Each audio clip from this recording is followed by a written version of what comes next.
all these weird in-between labels have really like messed up the dating game. Or like exclusive talking stage. What was that? Talking stage, even the concept of a talking stage, quite frankly, I think being so commitment phobic, and because the point of all these things is to be able to have an out. That's all it is. It's to be able to say, no, but we want, no, but we want. But I want together. No, but we want together.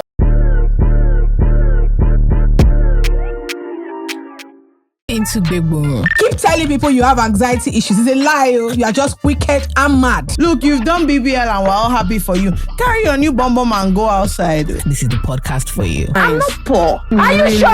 It's because they are vaping. Now everybody's marrying on time. At your big age. Wait now. Do you know that I don't have clean pants to wear tomorrow? I said what I said. The Unsolicited Opinions podcast starts now. Please, this is a public place. Right. Hello, boys and girls. This episode, what did we do? We summarized the London show. We gave you the gist from the show. The show was 2 days ago. Not that much has happened. But we did a bit of just chit-chat about how the show went. And then we did a bunch of interesting dilemmas as well. Yes, we did. That was fun. We got recognized as real big. We did. Don Julio sent us a presents. Big babes. But yeah, there was a lot of fun just about the show, and then a lot of fun stories. I think it was an easy one. It was an easy one. Very interesting discussions, and we are going. By the time you read this, we'd have already gone to Toronto. So yeah, girls on the move, girls on tour. Life on the road is what we'll discuss next up.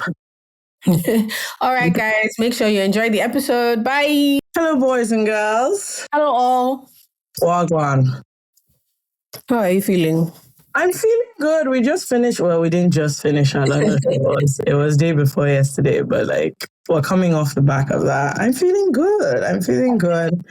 I was very, very, well, to be honest, I was about to say I was very, very tired, and then I remembered what I actually did. Instead of, did you go home after the show? Yeah. Okay, I went to my house. The difference between me and you is that I carried 6 people to my house. And then when we got there, the people that my sister's friends that were there before, I tried to call all of them to come back because I wasn't there when they came. And guess what? In their pajamas and housewares, these people trooped back. And so it ended up being a 3 a.m. night.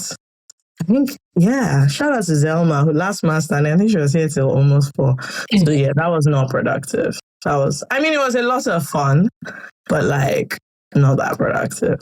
Fair enough. I had I think I was in bed by 1, but I feel like we should maintain the time. That time is perfect. That time is perfect. We don't feel exhausted. So this time, the show in London this year started at 5:30, and that meant done by 8. And you guys, I can't explain to you the difference. It felt, first of all, we weren't rushed out of the. We weren't. It was very nice. Our friends could hang around. There was food. Shout out to Subs and Stoves. Her food slapped. That food was crazy. Oh my gosh! I actually tried to stay away from Nigerian food when I travel because I'll go home and eat Nigerian food. But wow. It was perfect. The rice, the lamb, the turkey, everything, just tacos, everything. The lamb I only had the rice and the lamb, but honestly, it was beautiful. It was honestly, I just, you eat food and you're smiling, that this is how life's supposed to be. Yeah. So the food was pretty great. But I just liked the fact that we didn't feel rushed. I think that was the main thing. So our friends could actually hang around. So I now didn't feel pressure to go out because I saw all my friends. We saw everyone and we got time. I mean, there's nothing I actually love more than people gathering in my house because I don't have to go anywhere. Yeah. I'd rather deal with cleaning up, the stuff that they use than having to go. And more importantly, I don't have to spend money because it was inside my house that you cuckoo. I was offering, do you want water or ginger beer? That's what we have. Yeah, it was really, really nice. I think I remember, and then we want that. There's a way you get so exhausted because the day of the show starts early for you. You wake up early, whether or not you're even meant to be anywhere. You wake up early. It's just there's a mental thing. You wake up early. Yeah, but I absolutely loved it. Also, I think it was. Obviously we enjoyed the show, but you don't know. But I have this theory that if it feels like the show went super fast, it was a good show. Because I remember thinking, what do they mean? Like, we have 10 minutes to get Honestly, when we got the first, I just saw Debbie Sondre. I said, there's no way she's coming to say that the time has passed, because I was like, oh, wait, and then we'll do 2 more dilemmas. She was just like, no, we won't. Yeah. She said, we will not do that. And I was like, so I don't know. But yeah, it was fun. It's always weird because from the stage, there's only, I think maybe Dublin was the one and Abuja was the one where even from the stage, I knew that, no, this is a show. But for some reason, the London ones, I think because it's so big, I'm always like, I can't tell how much fun people are having. And then obviously, because people are paid to come, you want it to be better than the last one. So after I'm not asking everyone like, oh, so what's your feedback? And they're just like, oh, congrats. And I'm like, so your feedback? And they're like, what? And I was like, no, I'm for giving constructive feedback to you guys. Yeah, but shout out to our sponsors. Shout out. Everybody kept asking me about my bob. It's Ruka hair, you guys. Yes, it is Ruka hair. Someone actually messaged me that, oh, your hair is looking so healthy with this blower. I said, who's hair? It's definitely Ruka hair. Yeah. And what was it? Yours is like the kinky hair. Mine is the kinky hair. And then I think yours was Think Silk or so. Yeah. And it was just cut into a bob, very short, and then it was styled by Chrissy. Obviously, like, guys, we say it all the time. I kind of, the problem with starting on such a high with like Chrissy Bale's styling the hair for the first time is that people now expect that that's how the hair is supposed to look. And as you can see from my efforts today, I'm gonna have to figure out Chrissy's tips. It's so cute, but Chrissy did such a madness with that hair. And the truth is that I now went to buy a bunch of things she has recommended by her. And when everything arrived, I started like, what exactly is this? What's that meant to do? It's called a diffuser. It's you put it on your hair dryer, don't you? No, I bought it, but I have rollers. As in, I have rollers for setting. Apparently, I'm meant to blow the hair. Like, wonderful stuff. I tried that. It didn't work out. Well, it didn't work out because apparently the first thing I was supposed to get was a head. Yes. Yeah, no, I don't have that. I don't have that. It was. We looked amazing, and then Fisayo gave us like. Honestly, the Kai outfits were. I mean, the thing about it is that everyone was like, when it coming out, I'm like, it actually doesn't matter because they've done such a big one with these suits, and I'm like, that's just 2 of the range. There's others. No, I'm too prepared. Yeah. I must get the one you have as well. Probably maybe not that color. I think there is a blue. Well, she wore one. I don't know if it's coming out. There's a blue. Yeah, there's a brown, there's a blue, I think. And honestly, everything is mad. I really want that suit will see me there. Will see me there like crazy. So we looked mad. The pictures Mikey took were insane. Yeah, first of all, Mikey is he's our friend and Mikey takes our pictures. This is why you build relationships with people, because Mikey took us in 10 minutes. People don't believe when I say that. No, it took us. And this is normally how it is. Like, Mikey will start joking, huffing and puffing, and then he's in front of you. Before you know it, he's like, actually, I've gotten the shot. Gotten the shots. You can. He's like, I've gotten it. Don't worry yourself. Like, you can ball out. It's fine. And it's a crazy, crazy, crazy thing that he's able to do. But yeah, the pictures looked fantastic. And yeah.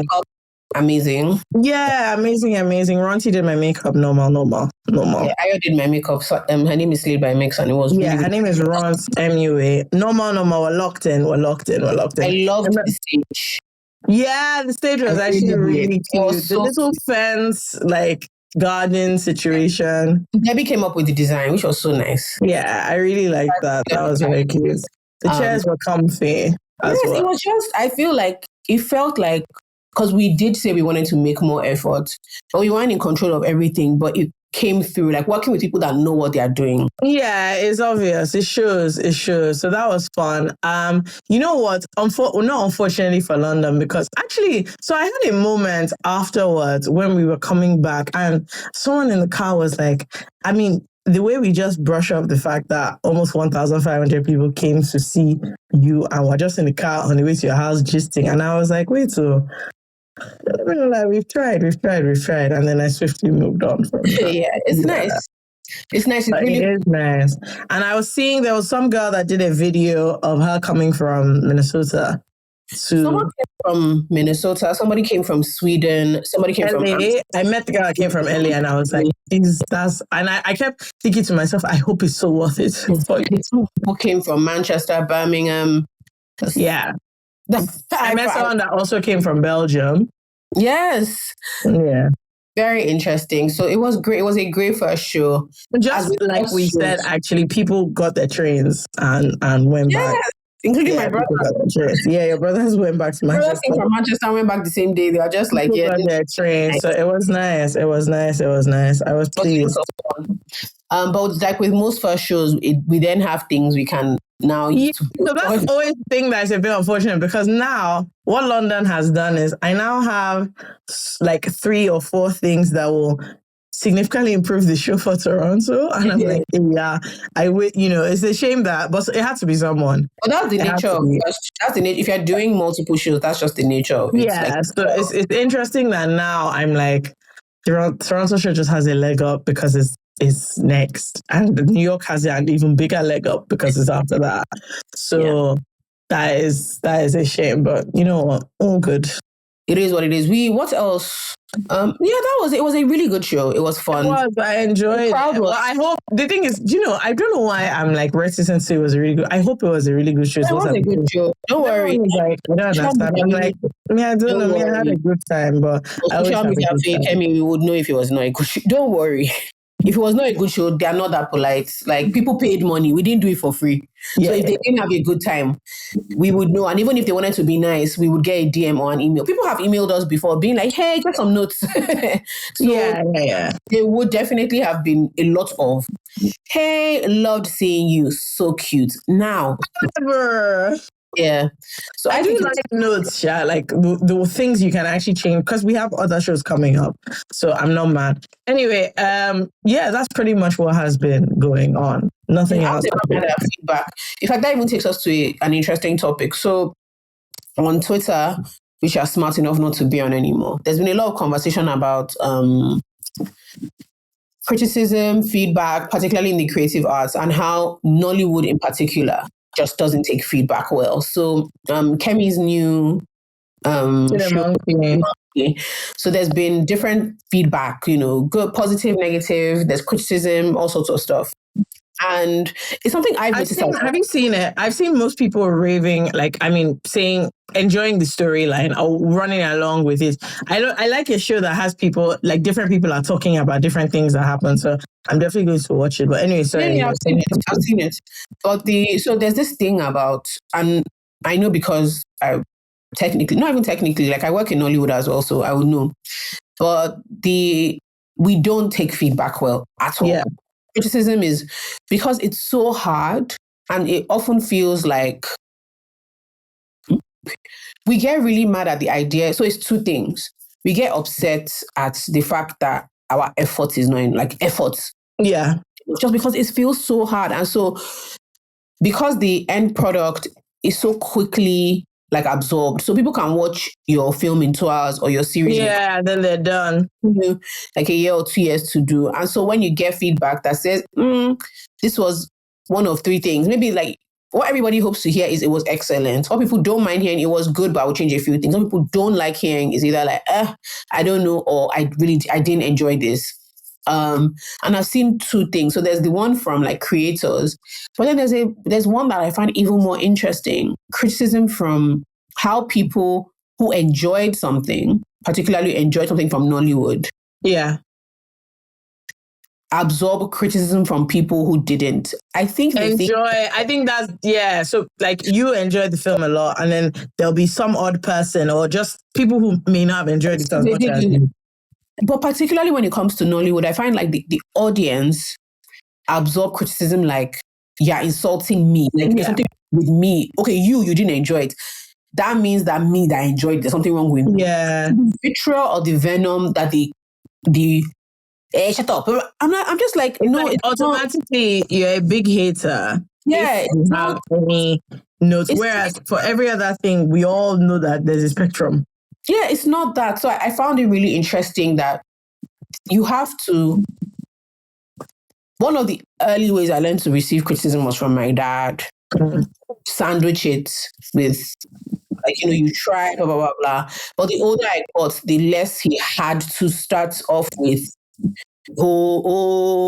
we recognize your efforts, blah, blah, blah, blah, blah. And what he would always remind me was that what I'm doing by giving you like this honest feedback. Yeah. Any kind of feedback, which is personal to my father. Like, he's not objective. He's not the objective arbitral artist because I'm creative. What he's doing by giving me feedback is just simply saying, oh, I have to, because I would get really emotional. I'll cry, I'll get upset. Yeah. Oh, think of it this way. I'm helping you see something a different way. I'm not saying I'm 100% correct, though, but I'm just helping you see something a different way. And so if you enjoy this thing or you like this thing, my feedback is helping you recalibrate and think, oh, if this person has that type of feedback, if I absorb some of what they are saying, what does it do for my work? Like, if I absorb some of their speech about, like, He says that, like, the edge where is too much, your exposition is too much, you explain everything, your audience is not, they're not mumus. Like, why must he come in, look sad and say I'm disappointed? Just like I'm disappointed. You don't have to now say I'm disappointed. And if you do that in every single scene, you're adding 15, then 20 it becomes, of just and so stuff like that. But with Nollywood in particular, I found it very interesting because I do think that is part of why, and I'm not saying I didn't enjoy it too. I'm just saying that is part of why I think we struggled more than everyone else. Let me explain. Nobody should bite me. Nobody should beat me. Nollywood is in a very funny place in that our audience is super supportive. But the wider audience can't pay to sustain the industry. The Nigerian audience can't pay to keep them moving. Can't pay to sustain the industry in a way that our international colleagues are at. So let me explain to you. If a film is 5,000 naira, if a ticket for a film is 5,000 naira, if 8,000 people watch your film, that's 40 naira. Yeah. Think of what it takes to make a good film with 6 stars. If your stars like you, but as the banner, if you have 6 big people, sure, and their bill is already 15 million, right? For those 6 people, mind you, that means they like you. If their bill M, that means you have 25 M left to do the movie, do production, to do everything, basically, to do everything else. But guess what? I said 8,000 people watched the film in the cinema. That means you made 40 million. You didn't make 40 million from that film. The cinema takes their cut. Yeah. The cinema takes their cut. Marketing takes their cut. So you actually get about 30 to 35%. Wow. Exactly. So this is the thing. When a lot of the feedback that the Nigerian music industry got, for instance, do you remember when a lot of Nigerian films went through this like by force hip hop phase where all we were doing was just remixing? Everybody wanted to like branch out. Yeah, but they were only just like in the early 2000s. It felt like they were remixing American songs and trying to put a Nigerian twist on it. And the feedback came and it was like, you're not going to leave the shores of this country if you continue. And I'm sure it was very hurtful to people who are just like them too. They're trying now. They're going to make music. It wasn't prestigious at the time. Their families insulting them. They look like trying to build the industry. But they're at a place where you absorb certain types of feedback, not all the feedback, but it means that an audience that can pay for what you're creating to appreciate it. With Nollywood, one of the things I find consistently is because it's so hard, we want the coddling of the audience. But if we don't start taking feedback, our work can't travel in the way it's supposed to because some of the mistakes we're making are rudimentary. Yeah. And so I just wish we were better at understanding that criticism, not the one that they'll say, oh, this person is stupid, but people giving actual critique of the nature of the work is not the enemy. It's not hate. I understand it's being painful because some of it comes off as you're stupid or you're silly or you don't know anything. But genuinely, that's the only way. And then it's also like cultural, right? There are so many things. And Nigerian culture just doesn't take feedback well. Yeah. I think in general, it's not really, I don't know why, because we insult people a lot, so you would think it's part of her, but actual proper feedback, not insult, and not in a joking way, like, as in, I want to give you proper feedback on this thing. It's just not part of our general, it feels like it's not part of our vocabulary in some way. It's weird. It's weird, but I'm looking forward to watching. Anyway, we're talking about. Yeah, we should actually. I'm looking forward to watching it, and it's funny because although I haven't actually seen it, I have watched like the videos of Liliana Fair, like talking about how she got the role. Crazy. I have no idea what her character does or who it is, but I love that. I kind of enjoy, and I think it's Gucci Franklin as well. Those two and people, them sort of, it feels like it coming into their own moments, and that's cute. And obviously Stella Masters is back.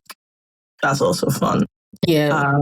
Tequila is also in the film. So I've enjoyed the like press run. I forgot to tell you something that made me smile. I really loved it. So we got a note. We got like a really cute note, and I feel slightly blown by this.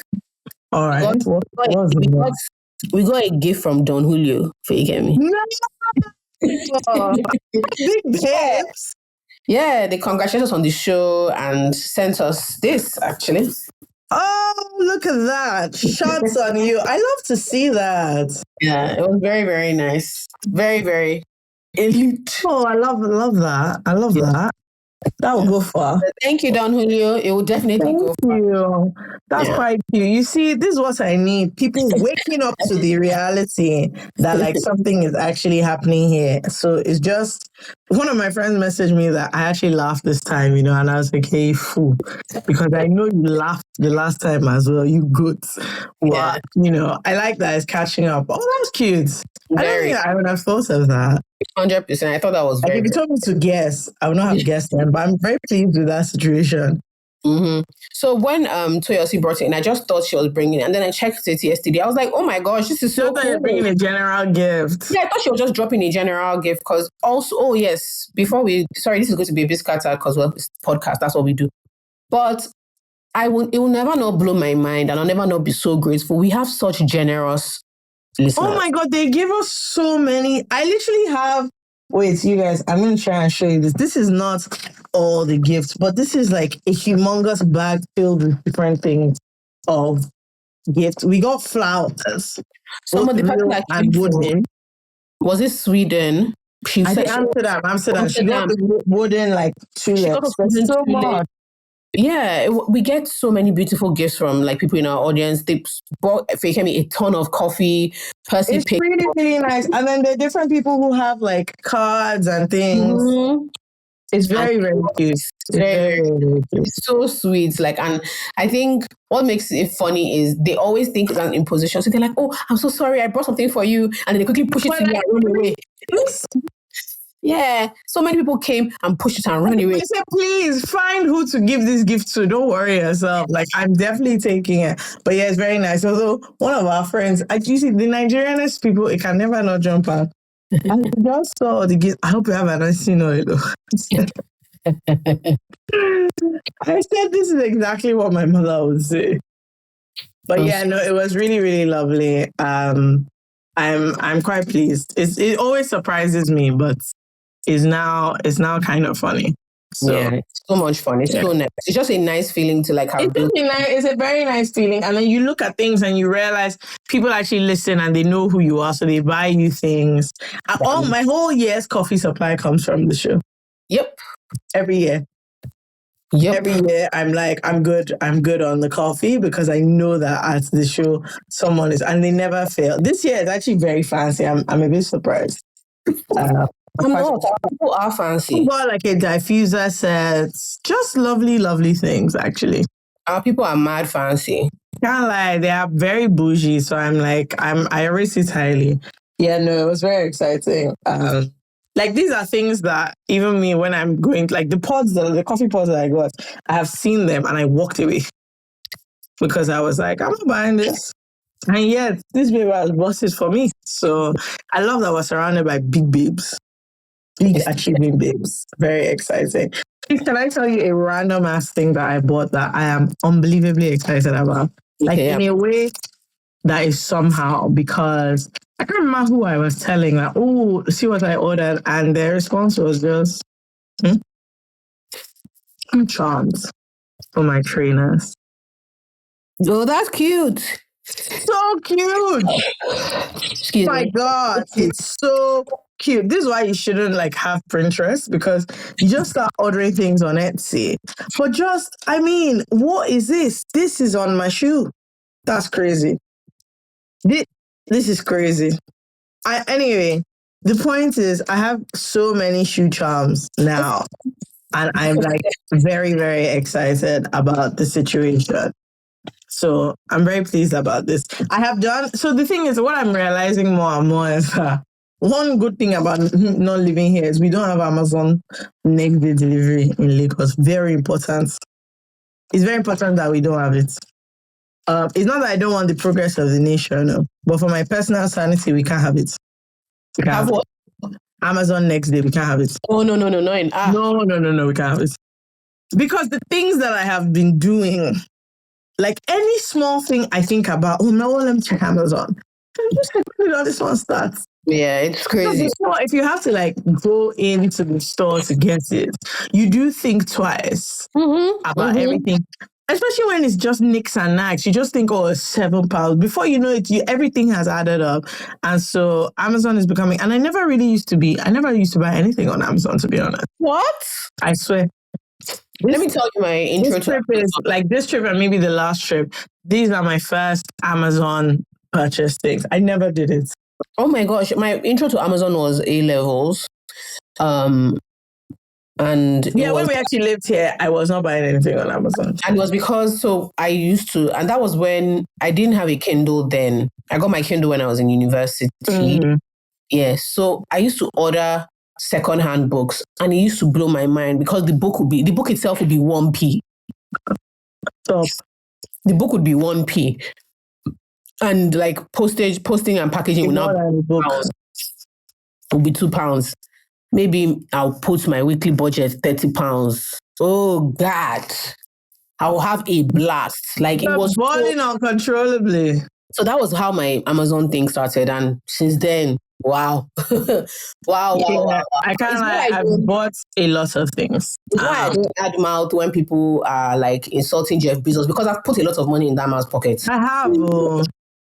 A lot. This trip, I bought everything I bought was useful. I'm going to count these shoe charms as also useful. But the problem is, as I was buying shoe charms, I then kind of got into a bit of a situation. So I started. Yeah, that's what happens. You see the things recommended, and I was like, so now I have so many like shoe things, and I'm like, but I have like 2 trainers. So where do I want to put all these? I bought like leopard chiffon laces. Please. I promise you they're somewhere. And I also bought a lot of silk laces. They were £2. Like the pack. That's insane. So the challenge I'm having is one where the problem is the execution of this stuff. When you see things on Pinterest, right, creative things, the challenge one always has is the execution of this stuff is what. So like on the page that I saw these charms, the person had used them on their shoes, and then they had also bought like a hat, like a cap, like an NY cap, and then they had also like So I now thought to myself, when will I now sit down and put all these things on a cap or on the shoe? And also, once I put it on the shoe once, am I ever changing it again? Because they are now showing different styles. I say, my dear, if I use 1 hour to do this thing, that's the style from now on. So it was very interesting, but yeah, Pinterest is becoming like my favorite thing in life currently. Yeah, it is fun. I really enjoy Pinterest. I really, really enjoy it. It takes me to places that I'm just like, I'm in the dream world. I just remember 2 things from the show, actually. There was someone that came to the show, and she'd had a baby like 3 weeks before. Oh my God. So she brought the baby, but yes, her baby was in the car. Yeah, didn't bring the baby into the or her sister or someone. Yeah, she left the baby with somebody in the car. And so she would periodically like go and check and then come back. Yeah, I just thought This I is thought this dedication is just so. There was actually another girl, not the one. I remember her because she was rushing to come and obviously there were a lot of people, but the way she was moving, you could tell that like I have so to go. So I was like, sorry, come. She now said, honestly, like someone has my baby in the car, and so. I literally just had the baby, but I just wanted to say, and I was like, I don't understand. Yeah, and then there was someone that came, but she said her friend was a little bit shy, but she was amused because her friend insisted on coming to the show, but her friend was getting married like on Monday yesterday.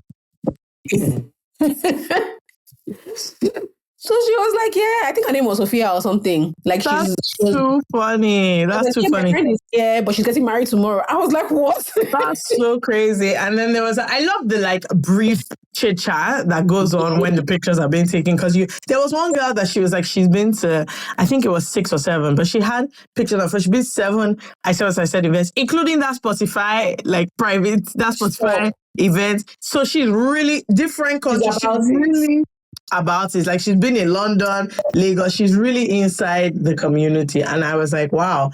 But I loved it because a lot of people who were coming to take pictures with us had pictures on their phone. Oh, yeah. And so like there were a bunch of babes that were like, see you next year. One of that girl was like, see me in Lagos, don't worry. Like she's just tracking. She was like, she's tracking the matter. Another babe was saying she's waiting for Abuja. I'm like, you're already here, my sister. Yes. Like, let's focus. But that was fun. That was fun. That was a lot of fun. Who else? There was a woman that said that she couldn't come to the show last year because she had just had a baby. And even though she was like, guys, I should go, everyone was like, please. She literally just, so she's very pleased this time that we did that she's not pregnant. But yeah, it was a lot of fun. It was very interesting. There was a couple that came and he was like, oh, take a picture of my wife. And the wife was like, don't act as if you're not the one that came here. So he now came and took the picture first. She was like, what do you mean your wife? It's you that brought us here. Go on. It's you that listens to this podcast. So I will be honest. The men who ride hard for I Say What I Said are the funniest guys in the world. They are the funniest men. I find them so deeply amusing because the way, when he said, oh, please will you take a picture of my wife? The way she was like, I don't understand. It's you that brought us here, my brother. Like she was like, she looked at me and she was like, this guy must be Joe. It's him gone. That she doesn't understand why all of a sudden he's shy.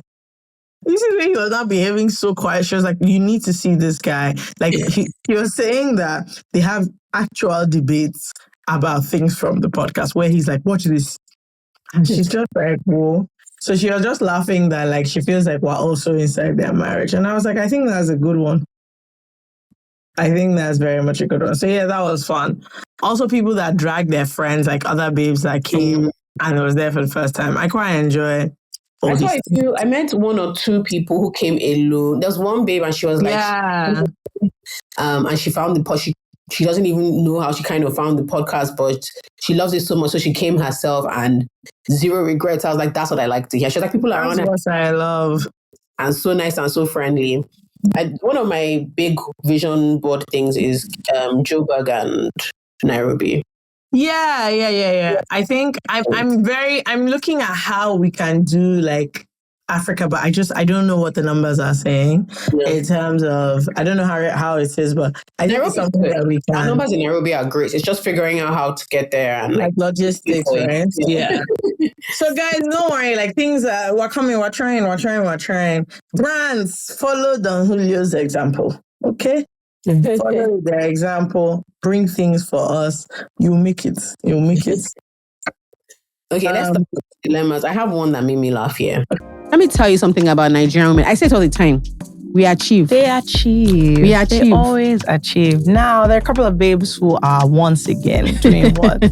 Achieving. Yep. It's the gals from Bolden. Okay. You know, always we put you on. And I don't think you guys are like catching what they don't appreciate it. They don't. But now we're putting you on. We've been using and trying out some products from Bolden. What do you like? I love their dark spots fix. My enemies have been at work.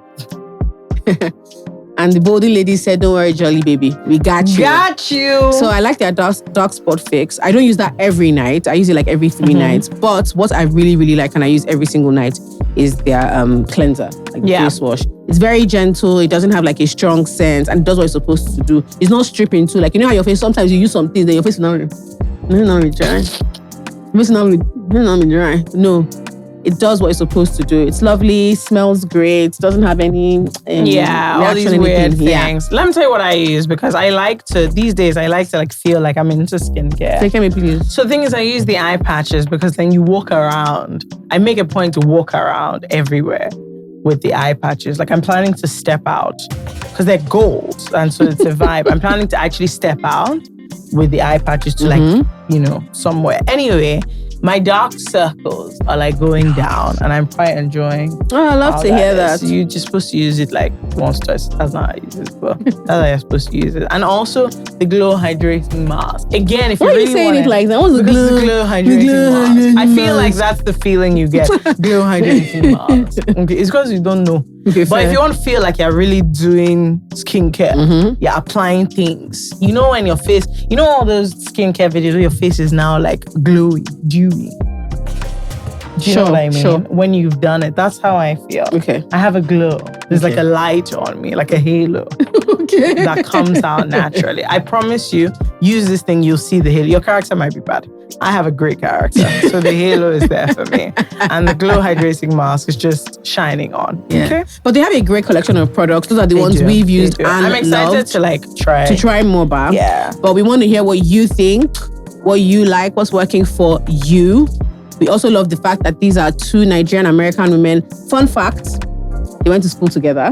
Really? Lost touch, did MBAs, and they're married brothers. Oh, wow. You see, doing things. Achievements on many fronts. Many fronts. Everybody's just involved. We love to see it. Exactly. Anyway, buy Bolden, use Bolden.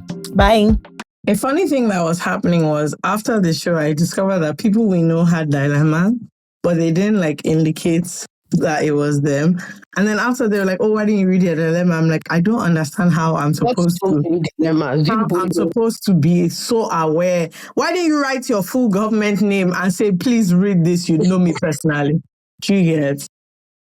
In fact, I'm such an amiable that I think one of my sister's friends had written a dilemma, and I was like, call her to come back to the house. Let's table the matter here. Okay, you said you had one. Okay, yes, of course I do. So this person, let's see, calls themselves Small Boy Big Problem. Hi guys, big fan of the show. Please keep up the good work. I'm a 30-year-old man who recently started dating someone I'm convinced is the love of my life, and I'm very sure she loves me too. The problem is I met her at a wedding in Abuja 3 days before I was supposed to move to Ibadan for my dream job. I had a good job in Abuja, but that wasn't necessarily something that I particularly enjoyed. It's been 6 months and I've had an amazing time in the relationship and have been back to Abuja just to see her a couple of days every month since. Recently, my old employer reached out to me and told me that my old job is still available with a higher pay. And I'm thinking of moving back to be closer to her. She really doesn't support me upending my life and moving because she's scared that I might hate my old job and eventually hate her. And she can't bear that. I think her fears are valid, but this is the thing, I can never hate her. I guess what I wanted to know is if a partner you loved wanted to make such a move to be closer to you, would you allow them to? Ooh, you go first. Wow. Guess who has first-hand experience? Did you love him though? You didn't love him. You liked him. No. I liked him. It was too soon for like love. So it's actually a different situation because we weren't in my case, the move was about if I move, then we can be together. It wasn't if we're already together. But what do you think? I think we would have to have an unromantic conversation. And by unromantic conversation, everybody likes to pretend, like everybody wants to leave words unsaid because it's not sexy to have certain types of conversations, but it just has to be like, okay, so when you say you love me, is it like love me, let's build a life together, or love me, like this is a great time in my life and I just want to continue time? Because those are two very different things. Because if you move back because it's just like, oh, I can see myself marrying you. Mm-hmm. Not just I can see, it's because we can see yourself marrying many people, but I want to marry you. And so I want us to be closer so we can build. Yeah. For us to like see each other more often, build a life together. And like, what didn't you like about the job? How much more is the pay?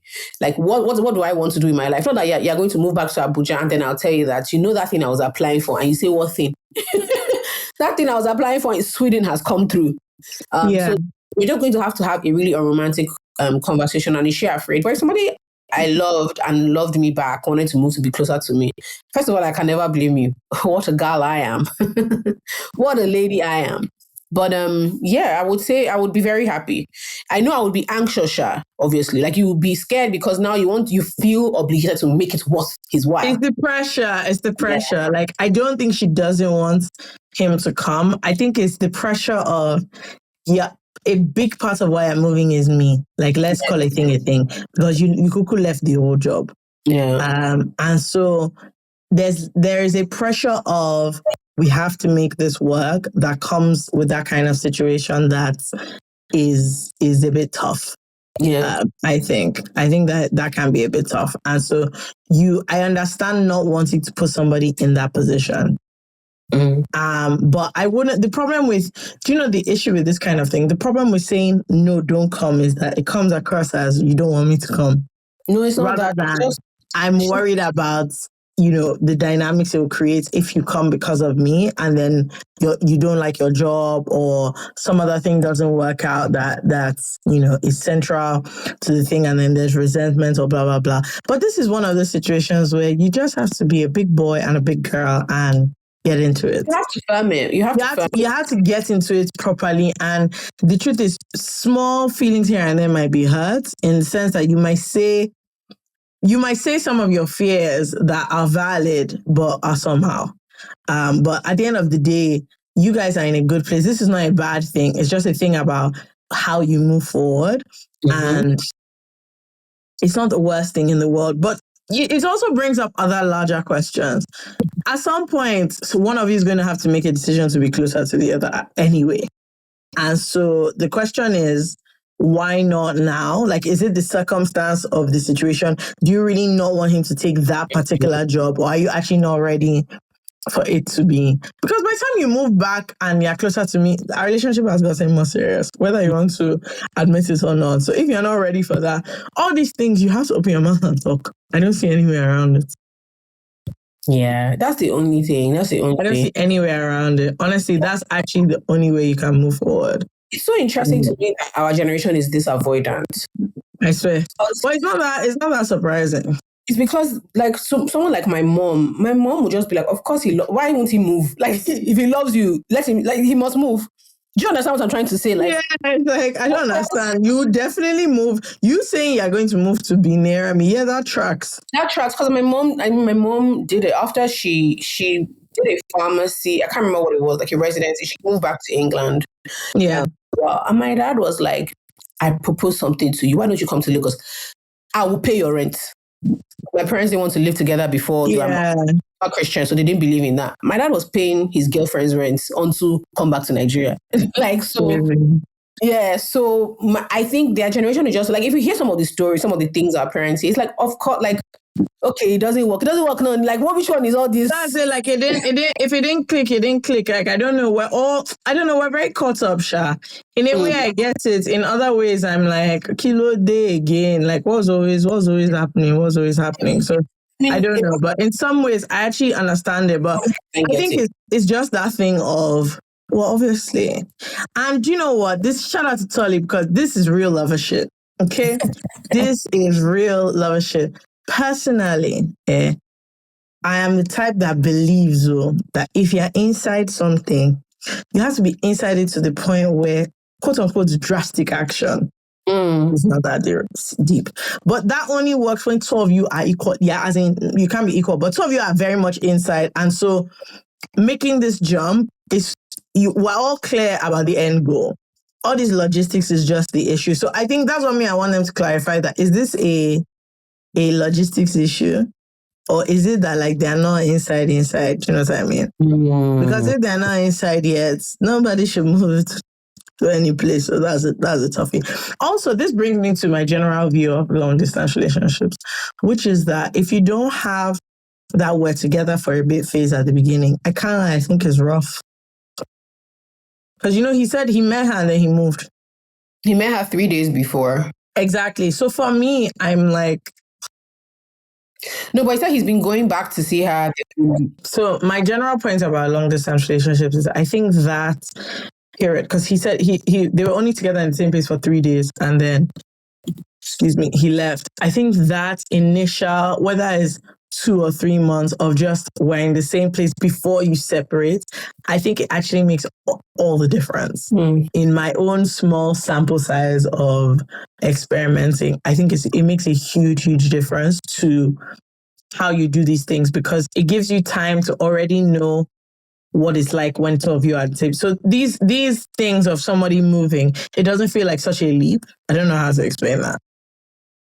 And interestingly, one of my friends was saying the reason she prefers long distance relationship is part of like a commitment fear. It has nothing to do with all this, I want to be on my own. It's just like she feels like it's a bit lo-fi. Like it's a bit less pressure because you have to communicate everything, but there's a way your lives are not intertwined that is comfortable. That's for her. That's a separate thing, not from the people's dilemma. But my point, Sha, is that I think they would have not been in this situation if they had that initial time together. But what is my final advice to you? You need to discover if this hesitation from her is I don't want you to inconvenience yourself unnecessarily for a job you don't like. If it's about you, or if it is about, I'm not sure this relationship is there yet for us to be making these grand gestures. And that clarification is extremely key for you. I think it's crucial. That's the main thing. It's crucial. That's the main thing. Yeah. The only time that there's, I think the added pressure of anxiety is there is if you just are not sure you're on the same page, innit? Yeah, that's what I think. I think if you are on the same page, it's quite different because then, you both know what you're doing already. You both know what you're doing already. And somebody, it's then a case of, that one is a different argument because it's now who is leaping. But sometimes all those things just fall into place. I don't know if naturally is the word, but they shall fall. So I think that's what you have to decide which of these situations you are in. Yeah. Oh, wow. It just, I get Tisha.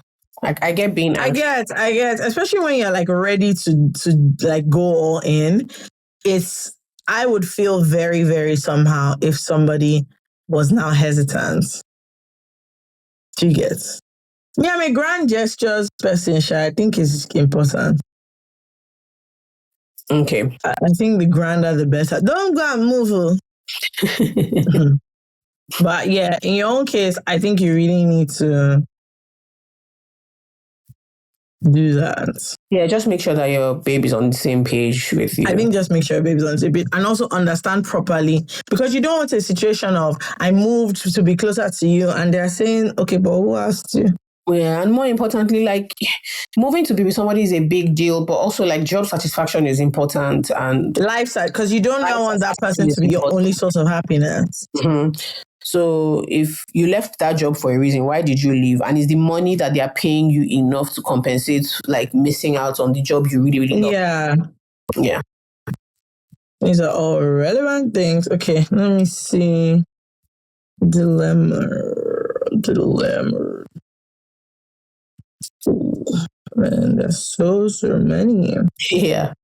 The problem is some of the longer ones are interesting, but they're just so long. Yeah. That I actually can't. Yeah, I think people need to learn. I'm going to say you guys do need to learn to be succinct. Please, the thing is, if you make it succinct, it's easier to read out. A dilemma that's 5 paragraphs. No matter how interesting it is.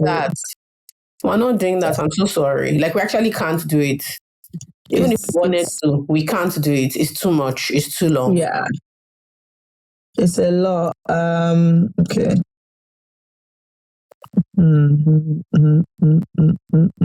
I have one that I can summarize. Okay. Basically. And the person calls themselves Jola's Left Yansh, whatever. Screaming. This episode of I Said What I Said is brought to you by Madala, a healthy hibiscus cordial. You can find out more at drinkmadala.com. Bye. And says like they love the podcast, they just started listening to it and really like it. But there's something that bothers them when they're alone with their thoughts, and it's that they've never really been pursued or have had anybody actively, guys, it's a girl and guys don't seem to notice her or really want to be in any sort of relationship with her. And even in a group setting, her friends get approached, but she doesn't. And she initially thought it was maybe because she looks unapproachable. Yeah. But apparently it's not that. She's not unapproachable. She's not ugly. But she just isn't getting any attention, and she's getting worried. That it's also put her in situations where almost like desperation has kind of made her put herself in situations where she's been embarrassed because she's pushing something that isn't really there because she's desperate to feel like she wants to have this experience. Her friends are having it and they're talking about it. Yeah. Oh, that's sad. I'm sorry that like it's weighing down on you, but honestly, this stuff is so time and chance that it's difficult to say that because it now begs the question of, okay, but why would this person? But honestly, it really is. That's what I always say to people who are like, oh, relationship, this and that. I'm like, it's very much time and chance for that is making it work out for you, that is making it so that someone else hasn't met the other person, especially because what she wants is to be pursued, and you can try and game that, but like it's not the same as being genuinely pursued. So the problem is I don't actually know. I know what to say to help you understand. I don't think I can make you feel better about it, to be honest. But sometimes, this thing is down to open your mouth and talking. Not to say to someone, I want to be pursued, but like, it's the same way I say to people, you want to be, okay. Sorry, someone just called me. Please go ahead. I'll message the person, but continue talking. Sorry. Yeah, I'm like, it's the same thing as like we were talking the other day and people were saying, oh, they really want me to, and I was like, say this thing to people so that if I know, to the person, I didn't realize they were looking for something. They move like they don't actually care. And so I was like, oh, okay, if this is what you want, maybe we can, introduce you or whatever. I know that doesn't help on the pursuing front, but at least if it's out there, then it is a little bit out there. So that's the only thing that I can say. Honestly, it's not really, I'm just sorry that you're feeling down about it. But the truth is that it's good and it's bad, because I don't think it's anything wrong with you. It's honestly just time and chance. It's the same way people have not met the right people for them. It's just how it is. I think that other thing of what everybody has been pursued, first of all, it's not that true. It's actually not. It's not that true. Everyone, what I realized, Mom, everyone has vastly different experiences when it comes to guys, relationships, all of that. And so it's easy to think, oh, but everybody is. It's the same way everybody thinks everybody, like people are moving to the. Most of my friends that I know that everyone thinks many people, nobody is disturbing them. It's not like nobody's seriously on their case. It's not always the situation.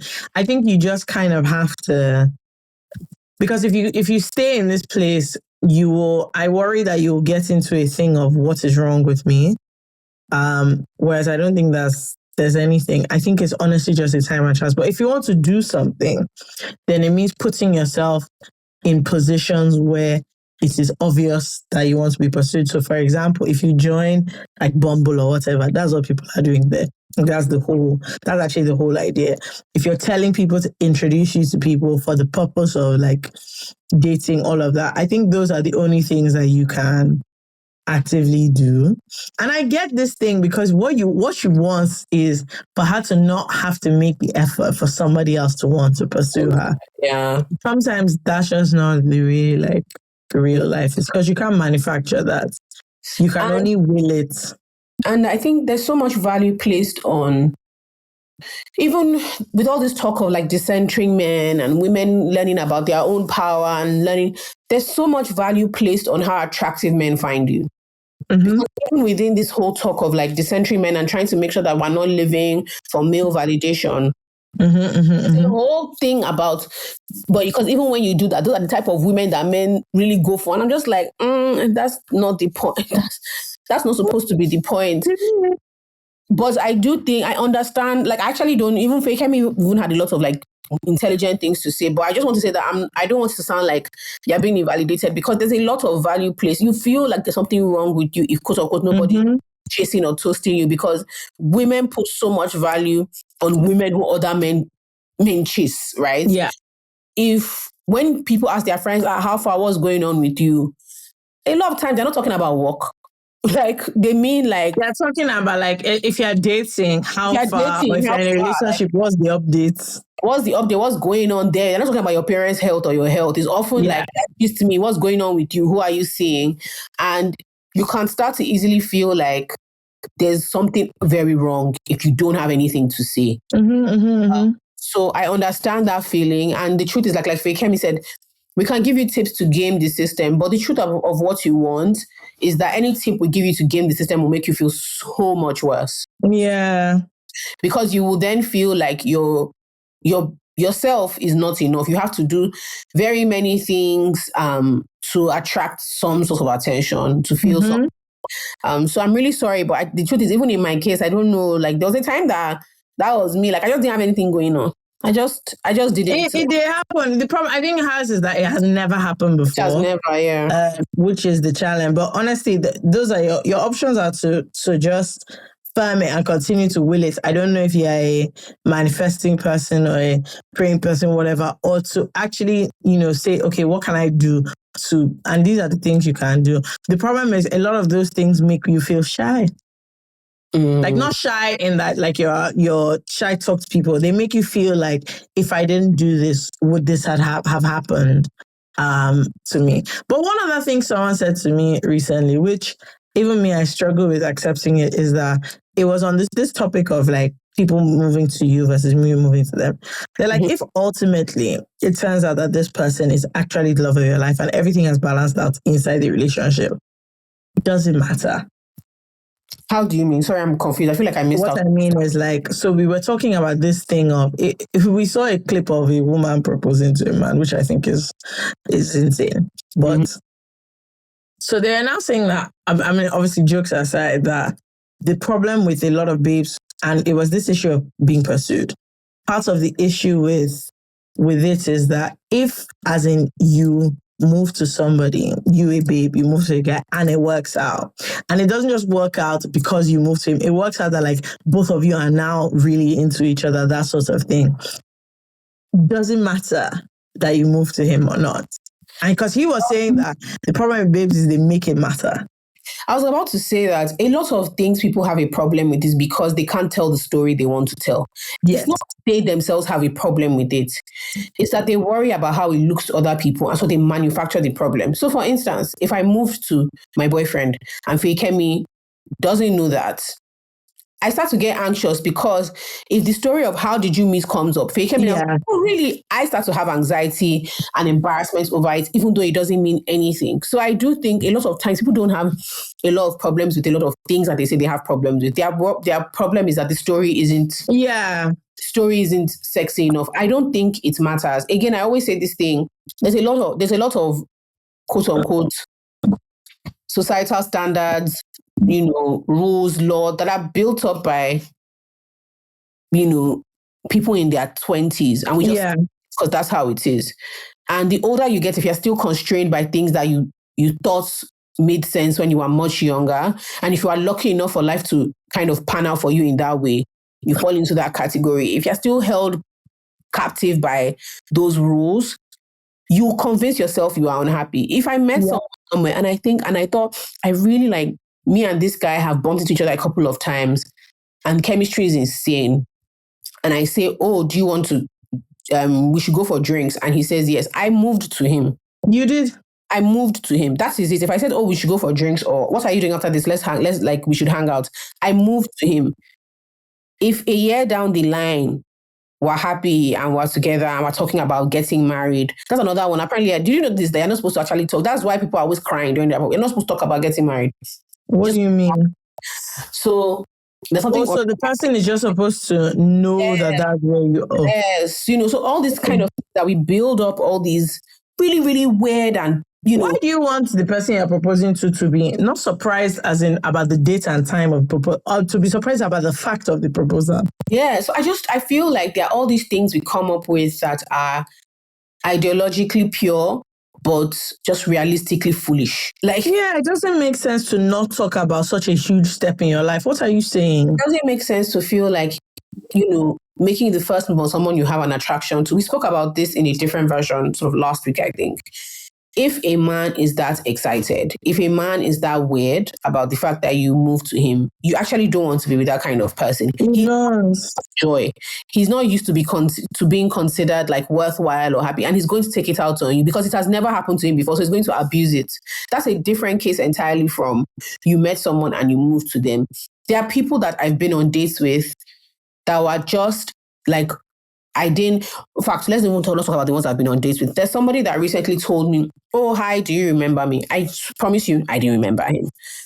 And he had this whole story about how he manufactured a scenario for us to be in the same space. And didn't say anything. Didn't say anything when you were there. Didn't do anything. And I'm like, so what was the point? And he was like, oh, so if I had asked you to dinner or drinks, would you have? I said, yeah. Like I was single at the time. Yeah, I would have. Yeah, I would have. Like, I don't understand. Like, you seem pretty cool. And maybe unless you were a fool back then, because I genuinely can't remember you. But what? He was like, are you serious? And it was a whole That's thing. crazy. I just kept thinking, what role made you think? And then more importantly, do you know if I had said no, nobody would have to know. Except nobody will know now. The guy that you told, oh, like I'm trying to what he used was chike. I'm trying to chike this babe, and I don't know. If I don't really insane. I don't know how to maneuver it. But again, the moral of the story is I don't think it matters. If you have friends who would make you feel bad about that, I think that's a bit weird. I'm so sorry. Yeah, but I don't know.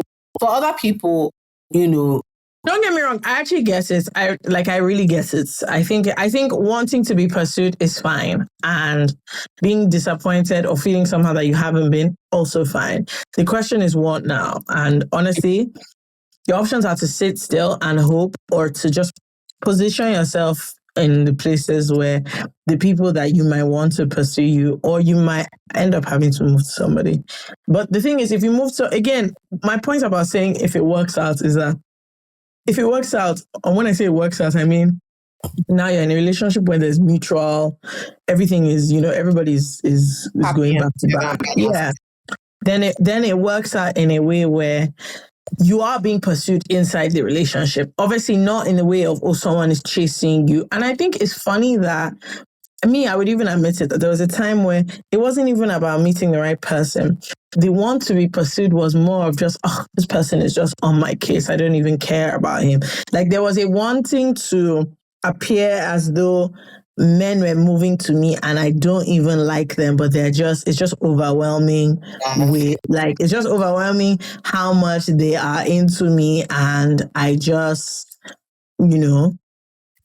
I just don't. And that's a very odd. It's a very odd thing to want. And when men do it, I hate it. But they do it as well, where you kind of want men who are on ice. Like you just know, this guy is obsessed with me. I don't have any plan of answering him. But instead of saying to him, listen, this is not going to work out, you kind of just keep him there. He's entertaining you. Why are we pretending it's not an ego boost? It's such a.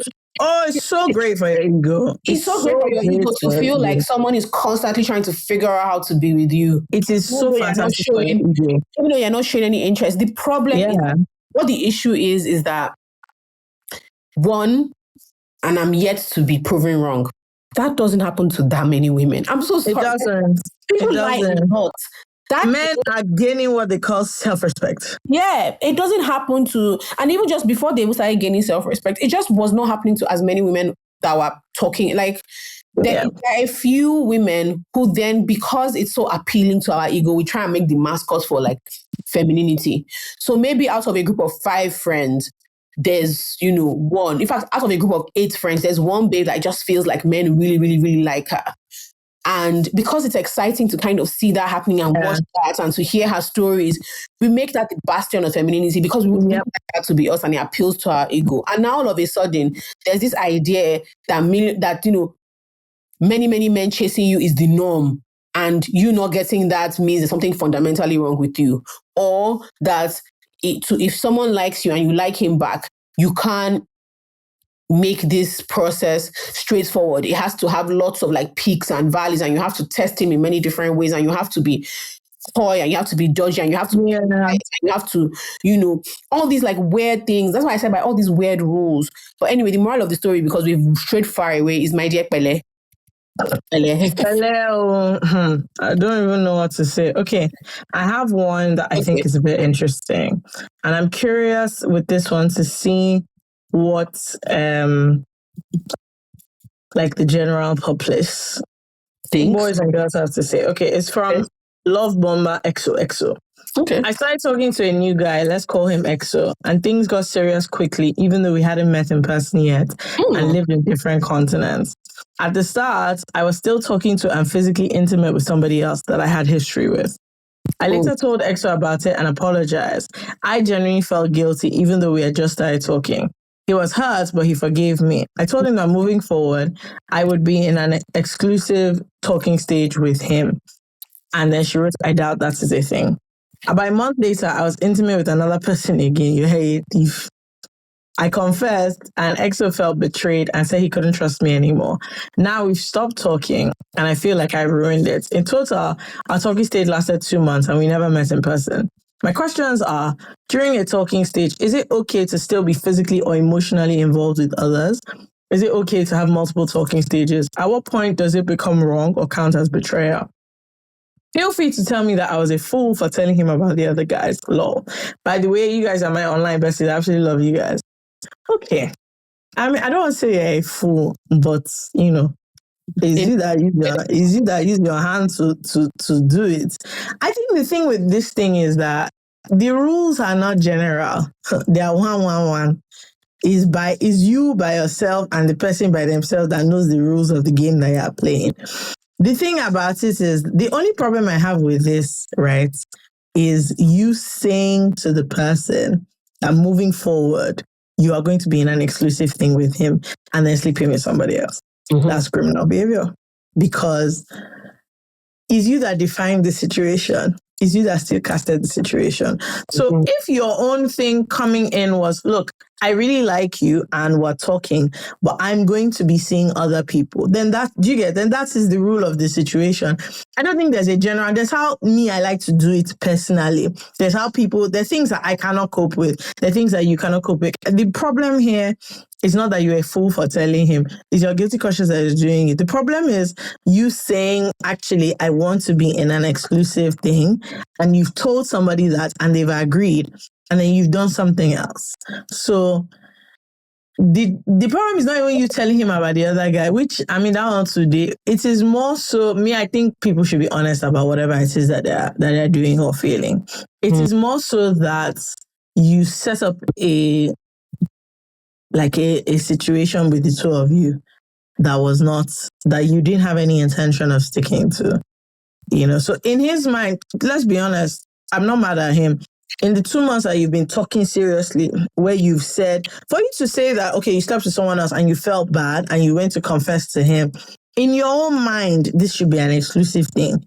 So he's like, okay, cool. Inside the same 2 months again, another guy, I can completely understand why he's like, it's you that said you wanted to do this thing. It would be different if you were talking and then you said you slept with someone and you guys had a conversation and you were like, yeah, until we are, I don't know, maybe properly exclusive or in an official relationship, I'm going to be seeing other people. Finish. Then he will now say, oh, that's okay for me.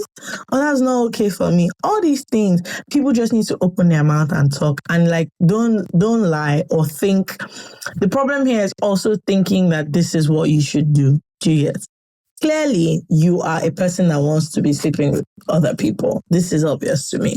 I think you like the guy, but the physical intimacy is important for you. Good. I'm not mad at that. But why didn't you just tell him that actually, I need somebody to be rubbing my bum bum? Finish.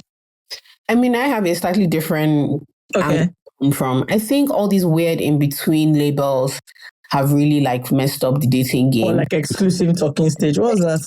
Talking stage. Even the concept of a talking stage, quite frankly, I think being so commitment phobic, and because the point of all these things is to be able to have an out. That's all it is. It's to be able to say, no, but we want. No, but we want. But I want together. No, but we want together. Oh, no, but we want, it also helps women with all this. I'm talking to so many people.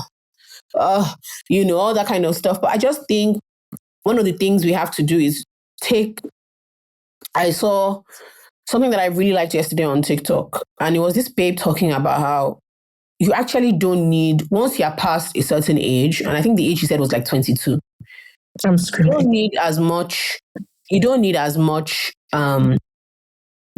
there's a specific word she used. Basically, you don't need so many people's approval to do the thing to do. It is this idea that this is how things are done puts people in such an awkward or weird situation, right? I'm so sorry to be that person. Why haven't you seen the person you're talking to for 2 months? Like, what are we? There are different continents, she said. Okay, they're on different continents. Yeah. Not cities. Flights cost. I know, but for me, like, I have to be honest these days, especially with younger girls who keep putting themselves in these funny situations. The attention is not worth it. What are we talking about? I'm in my 20s. I like having sex and I like being close to people. I have even though the attention is nice, it's not worth the fact that I'm actually going to be a liar in this. Yeah, like that's your mouth to say that thing. You know what you like. You know the type of person you are. No attention is worth it. Oh, he's in another country. Daddy, you know your girl, you know yourself and you know your cutie. Dead it. You don't need, we were talking together for 2 months and it clearly wasn't that great if you were happy to sleep with other people. Like my sister. Like, let's be realistic. Let's just keep it moving. And this, see, me, I always say up front, once you live outside where I live, it cannot work. Because me, I want to be inside your shit. So, we just have to be so realistic. You don't need, also, like I said, I just said it now, all this nonsense, talking stage, exclusive talking stage, scene. Also, I want to say as a sidebar that exclusive talking stage is really a bit crazy. It's so nonsense. From what I understand, the very point of the talking stage is to discover where we are going to from here. It's so nonsensical. You're just building unnecessary emotional liabilities. Now you upset, crying, feeling bad. When from the onset you were like, oh my God, this guy is amazing, but we have like we're not near each other or it's not that deep yet. I don't know. Personally, talking whatever, I always assume people are seeing other people until everybody speaks. That's why my main problem with this thing is she became the person that spoke. You spoke. And so you had I'm going to clear my roster conversation. And even the language of I confess to him, in your mind, two of you you have a contract ongoing. So fair enough to him for freeing it. But I think the question you're asking is one where I think you're looking for permission to just live your life. And I promise you don't need it. You don't need it. You can actually what you want to do is talk to one person and sleep with another person. The only important thing for you is to say it to both people that, my dear, this is what I'm doing. And let everybody make their decisions accordingly. Okay? Because you might find other people who are also talking to people who are happy for you to be outside, up and down, this one, that one. And I think that for me, all these things are just say your mind. Don't worry about all this other stuff. Say your mind, and then if I'm down, I'll tell you that I'm down. If I'm not down, I can't do it. So personally, this whole talking to multiple people, there was a time that I thought it was a wise idea. I no longer believe in it. I don't even have the energy. I find it irritating and I don't want to do it. And so when I meet guys who their specialty is the balancing of talking to women and they want to add me as like a special roster. Special guest. Maybe I'll be on the high table. I always say, thank you, but like I'm actually so good. I prefer a 1-to-1 dynamic, and I always make that clear from the jump that like, if I'm talking to you, then it's you I'm facing. And if it casts, then I'm facing somebody else. But, I'm no longer interested in the running around. So my sis, all you need to do is be clear about your situation. Okay. Fair. I have one from someone. I have to summarize because again, you guys are not succinct, and she calls herself FK Anjola's little sis. And her thing really is that she met a guy and they were kind of seeing each other, and she really liked the fact that he was quite driven and goal oriented. And she's not really. She's also been very, very confused about what to do with her life. And basically, this guy over a period of time sat with her and helped her like build out ideas on like what to do, down to, opening social media accounts, color palettes, building website. Like he was going to help her build the website. She just needed to do a couple of write-ups. And so he asked her like a few times, like, have you done the write-up? Blah, blah, blah, blah. Then the last time he asked her, she didn't reply because her whole thing was she'll write it tonight and reply him the next day. But then she realized like he wasn't, and then they were supposed to meet up. So imagine he asked that evening before, like, oh, I hope you've written this thing because we're meeting up. She didn't. She hadn't written it. So the next day, based on like, oh, I'm meeting up, she didn't get a text from him, texted him to check, no response, etc. And then he told her basically that he thinks she's a bit unserious, really. He thinks she's a bit unserious. And he really is somebody that at the point he is in his life at the moment, he's big on, and I'm saying this verbatim, he values purpose over pleasure. And that he's just like, this is something for you. And I can't show up for your stuff more than you are. More than you. Yeah. And that's basically how like, he was just like, like, yeah, a great babe and everything, but I can't invest energy. You are a serious nincompoop. So it's very hurtful, and he had been trying to help her, and that they'd known each other for almost a year. And it now started making her think, okay, myself, am I serious? She asked her friend. Her friend said that I don't mind him, he's too strict. Her thing is that, yes, maybe, but she actually quite liked that he was serious about. Like work stuff, he was very, very serious. And that now gave her a new realization that many of the people around her indulge her nonsense. Yeah, I was about to say that. You see, and that people let you have is that your friend. That's a lot of people have always helped her find an excuse for why she hasn't done something, and she doesn't really want that. But really, like, it just hurts her that he walked away like that. Like, okay, yes, I'm not serious, but upon still, And her dilemma is that, was he too harsh, or was it that he's holding up a mirror that she's uncomfortable with? And is there a way to be disciplined without cutting people off like that? And how do you know that somebody is disciplined as opposed to just like giving up on you too quickly? I like that she's very self-aware. I like that self-aware, but also I don't think that this conversation of is he too strict or not? Okay, he's not here, so it doesn't matter. I think the point is you say you've known each other for almost a year. It's not as if he gave you 2 weeks and then he walked away.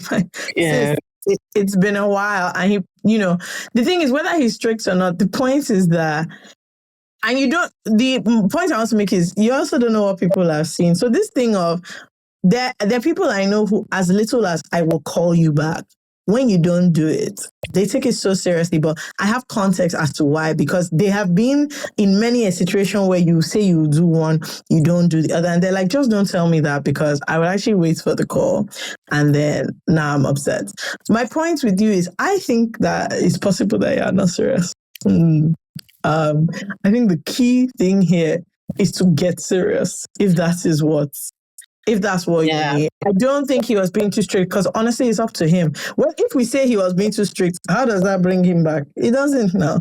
Yeah. So it's not about whether he's strict or not. I think the thing is, like, let's say maybe you were delayed or something, or you did it and then, he was completely inflexible. Then I might say, okay, but this is someone that's actually, he was doing things, he was moving the thing forward, and for whatever his own reasons are, that he let it go. Unfortunately, it's not him we're talking to, so I don't know. But I personally don't think he was too strict. I think What? I don't think he was too strict. I think she's really flustered because she liked his like drive and his serious about life. And by being with him, she felt serious. She wasn't doing the serious thing. She's not serious, but like it pushed her a bit forward. Being with him, no, not even pushed her. Being with him made her feel like she's a serious person, because she's a serious guy, right? So I think what you're also grieving is that you're back to square. You're back to your nonsense friends who also square one. But I think people saying don't mind him, and it's just you're trying. People love nothing more than friends and family telling you that you're trying. Like Well, you're doing your best, even though you know damn well you're not doing any best of yours. So personally, what I think you should get on your Zoom, I think you need to get your stuff together. You need to get your shit together quickly. And then look, if you still really like the guy and you feel upset, post getting your shit together, go and meet him that, see, I'm prepared to be a serious person. yeah, like I've been working. Because to make all this effort, he probably liked you too. So you don't just randomly do things for people kind of with no. And there is a thing about going out of your way for someone who is not going out of their way for themselves that can get you irritated so quickly. Because it's like, I'm actually making effort that like is not necessary of me. I can actually just be supporting you, but I'm trying to drive this thing forward. And you claim that this is what you want, but evidently, and again, you don't know where he's coming from. You don't know what he has seen or what he has need to seen. know. Fekemi, I want you to think of something that I hate doing. If it was the other way around, as in she's the babe and he's the guy, immediately we'll say that he's not serious, freeze. Yeah. So immediately. So I think unfortunately you're not on the other side of it. But immediately, I tell my friends all the time, this is not a serious person. Like just keep it moving. And so what I think is if you want to get serious, you should most likely do that. And then you go and meet him and try again, if that's what you want. I think the key lesson you should take from this, probably get serious. Your website, whatever, I think you should write it. Yes. He was not going to help you build a babe. You've even lost it's making me feel shy because I'm like, I can imagine how shy she's feeling that this thing has finally now. You know, when you see Unseriousness up front, it's really crazy. Yeah. So I think this might make you buckle up a little bit, but like, don't be too upset. But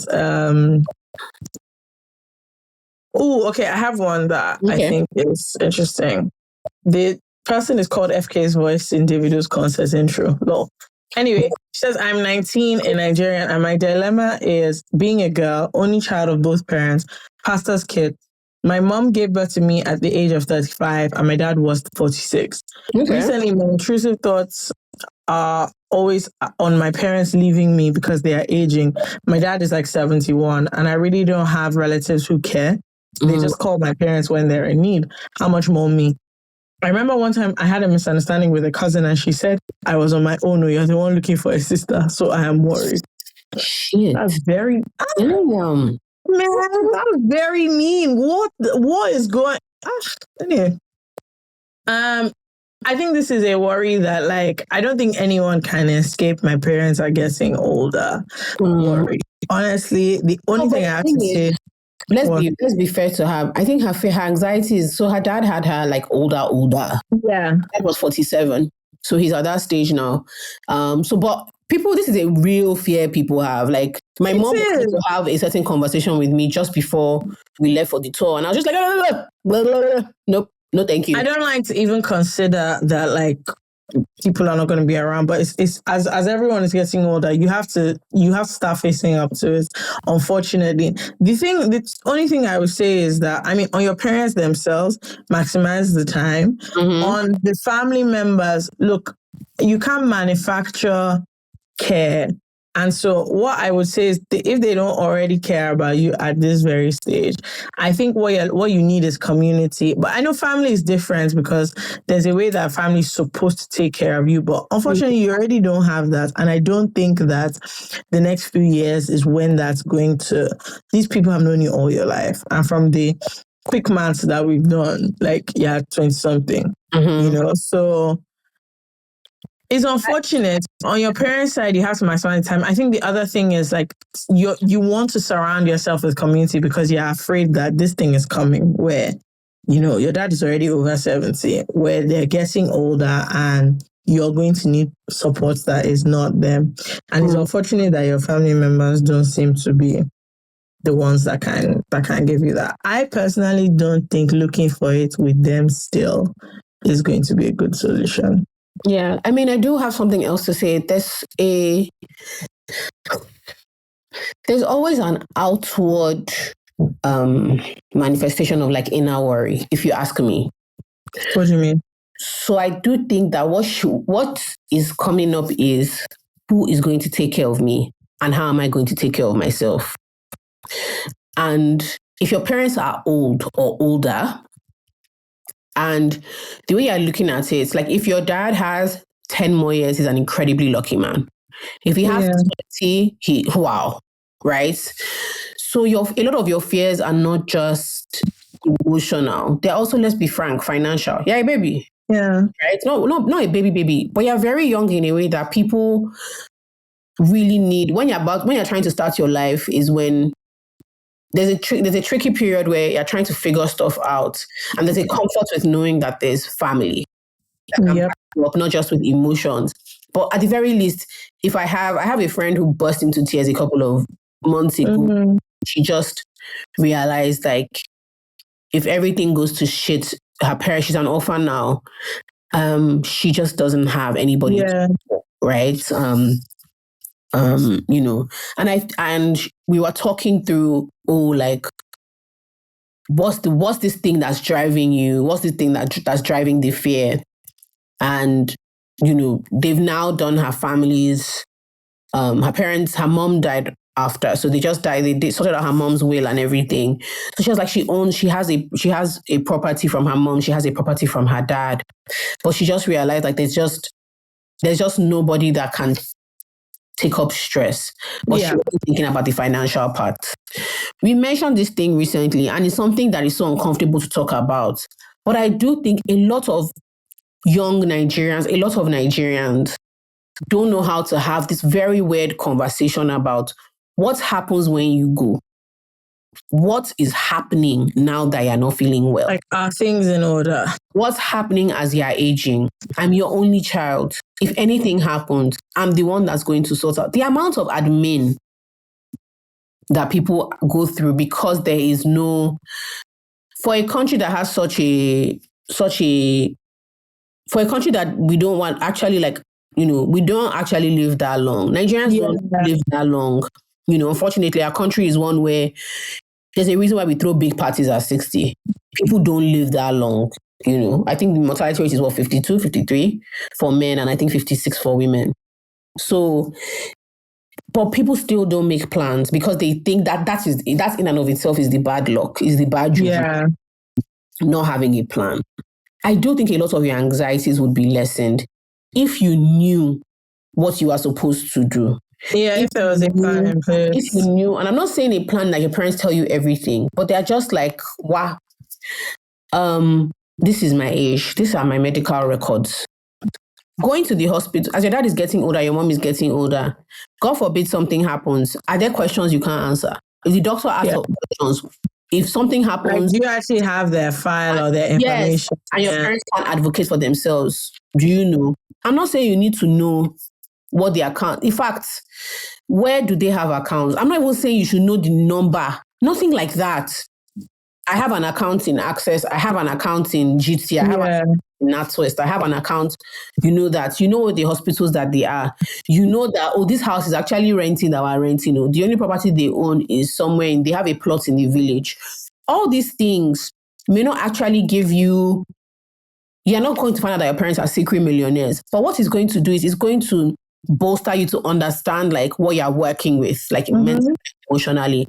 Your cousin is a dickhead, by the way. Like, for sure. That one, you don't even want to be her sister. Don't worry, she's a bitch, right? Who says that to people? Even if she said that to her own mother, like, I don't know. You don't have to worry. Like, she's not the one we're after. Just forget it.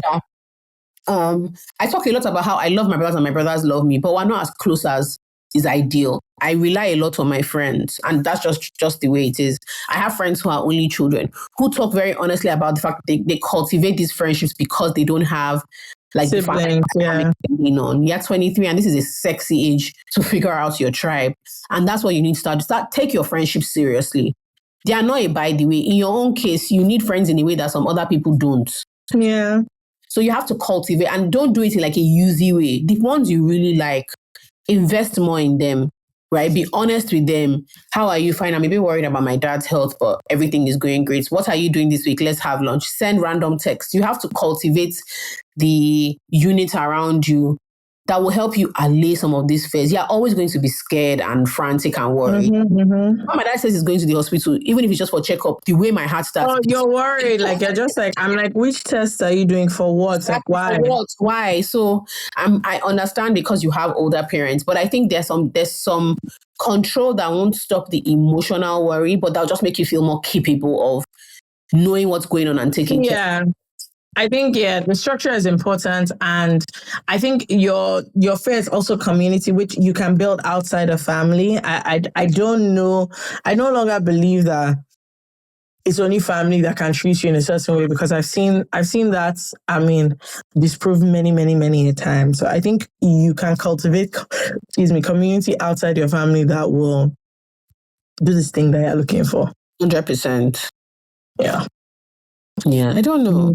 Somebody I just don't know. asked if we have tips to tone down a rumbling tummy. Okay. Sure, you will eat. Oh, like spaghetti. So much spaghetti. That's what like spicy indomie. You put it. I'm screaming. It's so funny. She said that, can we give her tips to reduce the rumbling? I have no idea why your stomach is rumbling. Speak to your nearest medical professional, I think. This story is so long. You guys, honestly, we have to have a dialogue. Dialogue about how the length. We have to have a dialogue about the length of the dilemmas. It's actually, like, they're very interesting, but unfortunately, this is not part. But you know what? I'm going to read this one and then summarize, because it looks very interesting and it's formatted like an email. So no, maybe you should just read the whole thing. We just won't clip it. No, when I tell you that it's long, right. It's actually, this is like 10 paragraphs I'm saying. Okay, wait. It's just interesting because the title is Surrogacy is about to end my relationship. So I'm like, ooh, spicy. Okay. Oh, I think I've seen that one. Yeah. One with a friend. Okay, but yes. Okay. I'm reading it. So surrogacy is about to end my relationship says, I have a best friend and we've been close since 2016. For the first time in 10 years, we had our first major disagreement, and honestly, I'm quite bedazzled by it. She sent me a reel of a public figure talking about surrogacy, specifically her choice to opt for it despite being in perfect health. My bestie asked for my thoughts. Truthfully, I was hesitant to respond. I didn't reply until she called me later. While on the phone with her, I watched the reel on my laptop and reluctantly gave her my honest opinion.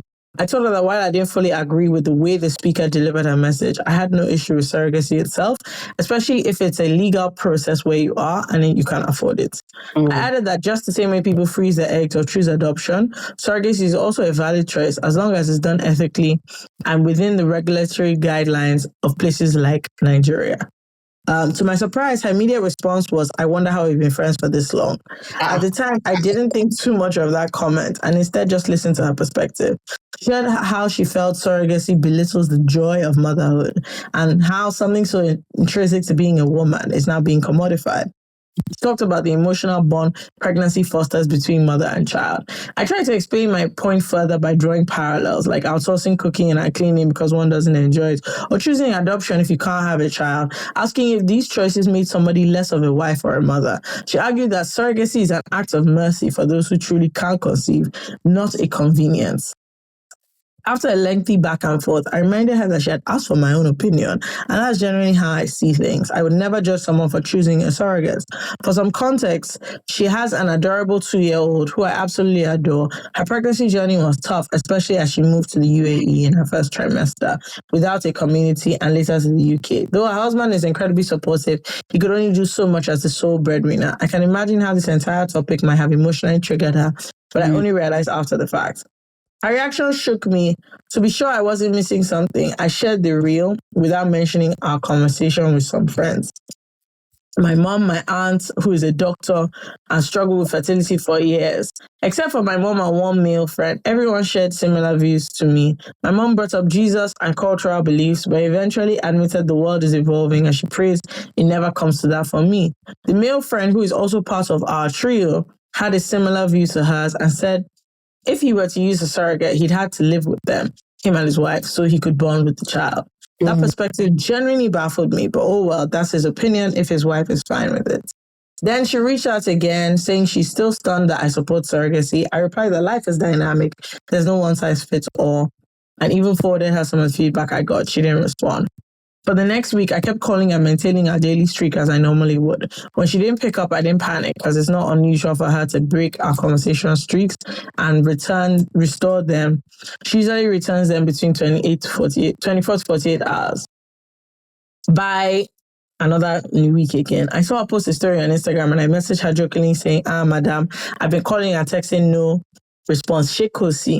And only then did she reply saying there's a problem, but I'm not ready to talk about it. That really upset me. I asked her the best thing to do, if the best thing to do was to ignore my several attempts to reach out. And she replied, in my opinion, that's the best way for me to deal with this. Putting emphasis on opinion, clearly referencing the conversation we had had.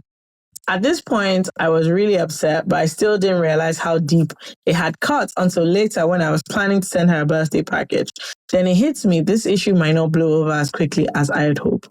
The next day, I finally opened up to my cousin when she came to sleep over. She advised me to talk to the third person in our friendship group, the one who had the same opinion as my bestie. So I called him. That's when I learned she had told him everything from as far back as the month before. Even when I had asked him about it, he already knew the conversation we had had and said nothing. In that moment, I felt incredibly alone, not because I wanted him to choose sides, but at least bring it to my attention.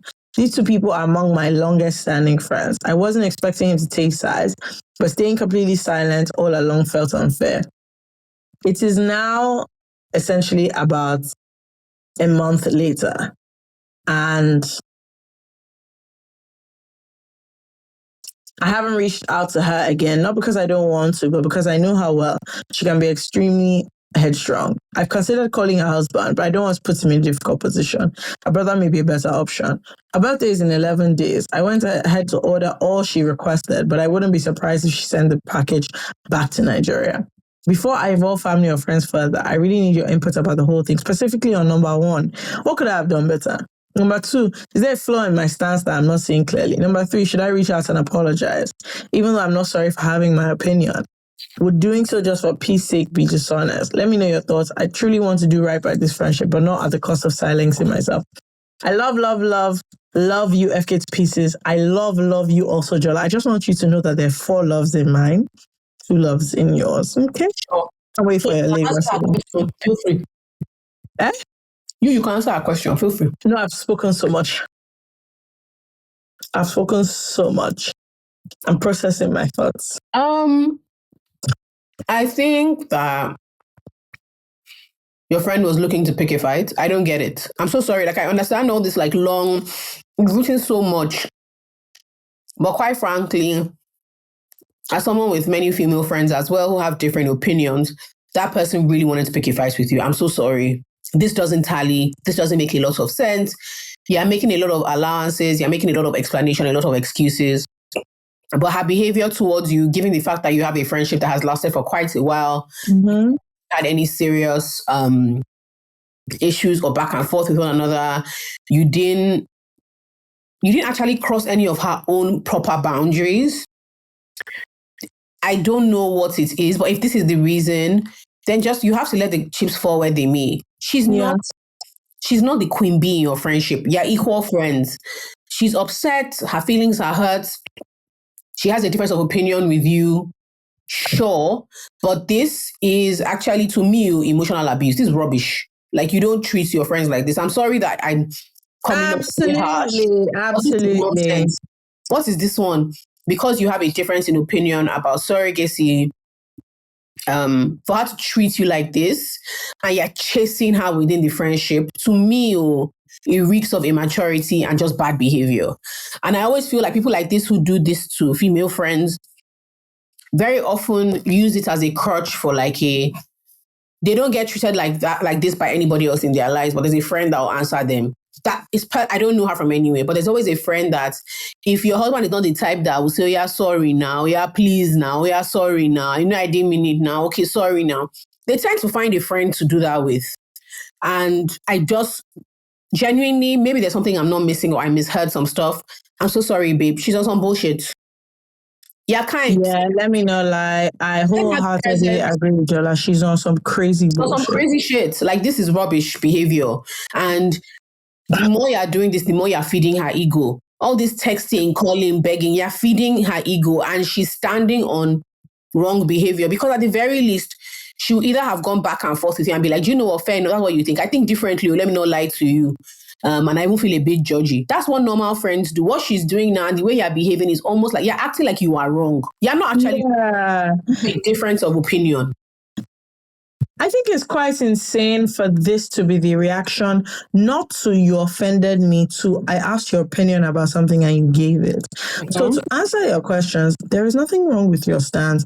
Secondly, there's nothing wrong with fundamentally disagreeing about something that might be important to somebody, especially because she's not asking you if she should get a surrogate. It's just, what is your opinion on surrogacy? And again, people are on different sides. I don't think there's an issue. And I don't think you can determine, for somebody, if it's about convenience, if it's about everybody is doing their own and living their lives. What I don't understand is why my long-standing friend is treating me like shit because we have a difference of opinion. You're ignoring me. You're not answering me. I am your best friend, apparently. I'm not really, there's something that I'm not understanding about all of this. And it is, even that first person, the thing is, where I would have caught an attitude is in that thing of, how have we been friends for so long? Kini meaning, I don't understand when that one starts. Because I have a different opinion. And then the other person in our friendship trio, you're sort of co-opting them. I hate weird behavior like this where what my feeling is what is on your mind exactly that you want to say or you're not saying? Like, what is the thing? Because surely it can't be about this. And even if it is about this, what is the nature of your friendship if you can't come out and say, here's the reason why I am so hurt and offended by this, in a way that maybe might seem like I'm overreacting. And then there are things you have to explain. If you overreact like this over something that's seemingly a general topic, you actually have to explain it to me because I don't have this context. But my own fundamentally is behaving badly to your friend. I'm not sure nothing is justified here. The punishment and the crime, there's not even any crime. There's no crime. There's no crime. There's actually no crime. You've not done anything bad. She literally asked you a question. You answered. And now all of a sudden, I just think that this is what this has revealed is that this person, they are very capable of treating you like this. I think that's what you need to take away because you're essentially begging, you're looking for how to sort it out naturally because that is your best friend. But are you not her own best friend? Like, why is she so comfortable making you feel like crap without even making any effort to help you and all of us understand what gongo is the problem? And so I'm not saying you should throw away your longest standing friends or friendship, but I think you need to be, so your stance is currently on what did I do wrong? And I think you need to shift and see, actually, is there a reason why the people in my life that I'm calling my closest friends are so comfortable treating me like this because of a difference in opinion? Like, I don't understand what's going on. You literally said you don't think surrogacy is bad. Okay. Like, it's one thing to just say, oh, okay, I don't like, I'm just, especially on this topic, I'm not seeing why it is. So even your mom concluded that, look, I don't want it for you, but, whatever. I don't get it. I'm sorry. And I think that you need to shift your perspective from what did I do wrong to how can you people be treating me like this? Yeah. I think you're too far on the side of let me make peace so that this goes away for my own personal liking. I would personally prefer for you to review the aspects of, wait, what is going on here in the first place? Because let me not lie to you, they're on some crazy bullshit. Like, it's very significant, the rubbish that they're doing. 100%. It's very, very, very significant. And I think these are the sorts of things that let people, there's a way people treat you in situations that you start to realize, oh, okay, you think you can do this, like you think you can get away with this, you think, oh, don't worry, is this person that they'll be fine. And the problem is she probably expects you to do all these things you're doing. She can see that you're begging. It's not this deep for it to have escalated this far. And you've actually already been trying to, you're thinking about calling her husband, her brother, and she's not reaching out to you in any way. Personally, I don't want to say, oh, let your friendship of however so many years go, but I think you need to take a moment to just realize that they're treating you very badly. They're taking the piss. They're taking the piss, and it's not warranted at all. I don't that's the first thing. It's actually not warranted at all. They're taking the piss in a crazy way. And that is probably what I would like you to spend some time thinking about the fact that actually, why is everybody involved so okay with how badly they're treating me? I think that's the thing that I would consider for now. 100%. Okay, let me do one last one. Who calls herself a breath of fresh air. So, okay, lovely ladies. So I started dating this guy last year and everything was going great until I met his best friend who turned out to be a woman. Let's call her Lara. At first, I was cool with it. I have male friends too, but then I started noticing some things. She calls him at 1 a.m. just to talk. She knows his daily routine like she's his PA, and once showed up uninvited to our weekend trip because she missed her friend. He swears they've never dated and that she's like his sister to him, but this is not giving brother-sister vibes. Anyway, fast forward, one day we all went out as a group, and I could feel tension between them, so I asked him straight up, has she ever had feelings for you? He said no. But 2 weeks later, I saw a message on his phone from her saying, I just wish things were different. When I asked him about it again, he admitted that she confessed feelings years ago. But because he didn't want to lose the friendship, he never spoke about it after that. And he's with me now. That's all that matters. Let's just say I wasn't so convinced. So I messaged her, told her I know how she feels and that I'm not comfortable with how close they are. And boy, it did not go well. She told him I was insecure and controlling, and now he's angry that I went behind his back. So now I'm wondering, did I go too far? Am I being dramatic, or am I just finally setting boundaries no one else wants to set? Love ya. Setting boundaries that it's not your place to set. The boundary assessing is not you that has the boundary. So I think the problem is you have every right to be concerned about this situation. It's clearly nonsense. The issue there is you going to then be the one to message her, because actually in this situation he's the one that needs to draw the boundary and he needs to make it very clear. What we need to investigate is why he's not doing that. Yep. That's what we need to investigate. This whole I'm with you and that should be enough. Please, let's call it being a thing. Can I also be honest? We spoke earlier about like women enjoying attention. Men also enjoy the attention, right? They do. So I think that's also part of what it is. Maybe he doesn't actually want to be with her and she's his friend. But what else is he getting? I think the more honest we are about certain things, just the easier it would be for everybody. He's enjoying the attention of this other woman as well. So it's a crazy ego boost for somebody to that's not your babe to now even be so much more aggravated by the fact that you have a babe and they're basically chasing you up and down. Yeah. Right? It's very possible that he's absolutely loving this dynamic. Yeah, it's not your place to set this kind of boundary. Yeah, I think you even messaging her all that one. Again, when you are doing the thing that you know your partner should be doing and you end up having to do it, you're trying to sort out the situation. The problem is you're leaving the fact that this is issue. This issue is about you, but it's actually for him to solve. This issue is one that he should be the one saying, you know what, you're uncomfortable with it. I'm going to set a boundary. And what you need to watch out for is if he doesn't set the boundary that needs to be set at the end of the day. Because now, first of all, he didn't tell you that she has feelings for him or that this is, for me, a bright red flag. Waving red flag.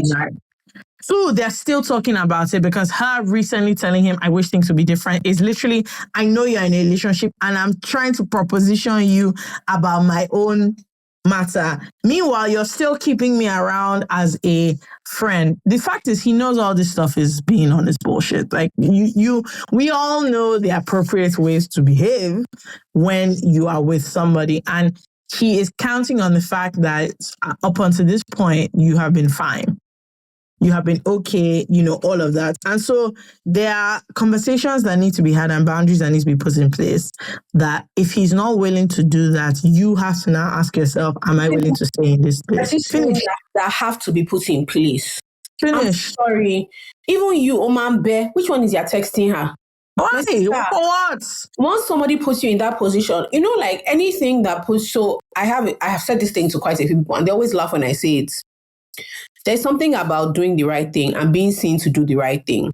The right thing to do in your situation is to figure out how to set, recognize that there are boundaries that need to be set. That's the right thing. Now, all of a sudden, the conversation is about the fact that you text her. And they're not lying. Why did you text? Quite frankly, why did you text her? But the point is that we've now moved from the issue to a separate and smaller issue that it didn't need to be there. Yeah. Now the conversation is, why would she be texting, blah, blah, blah, blah, blah. She doesn't have boundaries. You don't do that. Also, it's not your job to try and manipulate or organize the situation. Yeah. Your heart, what's making you uncomfortable. Your man who you love and loves you back knows what's making you uncomfortable. One of two things is supposed to happen. He's supposed to say, Madam, your wahala is too much. She's my friend and I prefer this friendship to you, and move along with her. Or talk to his friend. Let me tell you something about friendship. It doesn't keep me warm at night. This is my babe. And if you're not ready to be a big girl about this thing, then you need to choices need to be made, and that's just the point. There's so many things that come to people that is actually not. I always wonder, so what was your partner doing? This is not something you should have even known or noticed. You shouldn't sense any behavior, because she should be so worried about the way he moves that she is, in fact, a bit too kind, a bit too nice, a bit too boundaried. You should be saying stuff like, I don't know, sometimes I suspect she doesn't like me. She exactly. That is the preferred stance of you and your best friend, because again, everybody knows, and this is not, I don't even want to go into what if the other way around. You don't need to imagine that. The one you're in is okay. Now, the point is, let's say before he pretended like he doesn't know this is an uncomfortable situation. No problem. Now you've told him. Again, it is entirely on him. That babe, you don't have business with her, number one. Zero. In fact, you're giving her additional ammunition to say, we see it now. You don't have any business with her. You don't, and anybody putting you in a situation that makes you crazy, or makes you do things that on a normal day you wouldn't do because maybe you're feeling insecure. You messaging her is not, I'm protecting my relationship. No, you're doing it because you've not left it open to find out if he will do it or not. And so far, he has not done it. He has not done it. Yeah, I think you need to be very clear about, it's not even about ultimatums, but here's the fact. He's either going to put this boundary in place or not. You have to decide what you're going to do. So if everything carries on like this, can you cope? I don't think you can cope. And I don't suggest you cope. I suggest you uncope if you are coping. So you just need to make it clear that, okay, no problem. Happy friendship and best friendship to everybody involved. However, these are the things that are making me uncomfortable, which are not unreasonable. Anybody coming on your couple's trip, these are crazy things, okay? Now, I'm not being unreasonable, but I'm not comfortable with this. I've explained to you that I'm not comfortable with this. If you choose to carry on, it's not an issue, but me, I cannot do it. Or you will decide, actually, I'm fine with this, and those are your options. I need you to understand that you, as a person, these are the only two things you can do. The things he can do is he can decide, I'm going to put a boundary in place, and I want this relationship to work. Or I don't care that much about that relationship. I'm going to let this thing finish. So everybody's choices are so clear. And, sorry to say there's nothing else for you to do. You don't even need to talk too much. This is where you are. I'm even you had to talk this much up until this point. I wish you wrote before you sent her any message, because at this point now, all you need to say to him is this. See, it's actually very simple. Love you, love your friendship. Again, it's either you put a boundary in place or not. And then the only thing is, you have to be sure that you about what you can cope with. And if it's bothering you, but is it bothering you enough to not be in a relationship or to be? These are the things you have to discuss with yourself, okay? Yeah. Because you might like him, you might know in your heart that actually he's not going to let this babe go, and decide that, you know what, you still want to be with him regardless. Wouldn't recommend, but it's your choice. You might know in your heart that this is going to be very sad, But if this guy doesn't let this babe go, I actually can't be here. This is all you need to communicate with him, not in a long way, just small, short sentence like this, and then you watch. If he hasn't done it, there's no drama that needs to be had. You don't say anything to her. It's like, okay, cool. Clearly, me being uncomfortable is not that. It doesn't bother you. It doesn't bother you. So a lot of these situations is like, look, what we don't want is you don't want the uncomfortable thing of, oh, this might rock the boat. But like, it's the same thing with, your partner having overbearing family or in-laws. It's not your boundary to set. They are the ones setting their boundary. On your own end, you set your own boundary. Everybody's meant to be setting their boundaries in place. And if you can't do that, you have to conclude that, well, okay, this was lovely, but we've had to call it a day.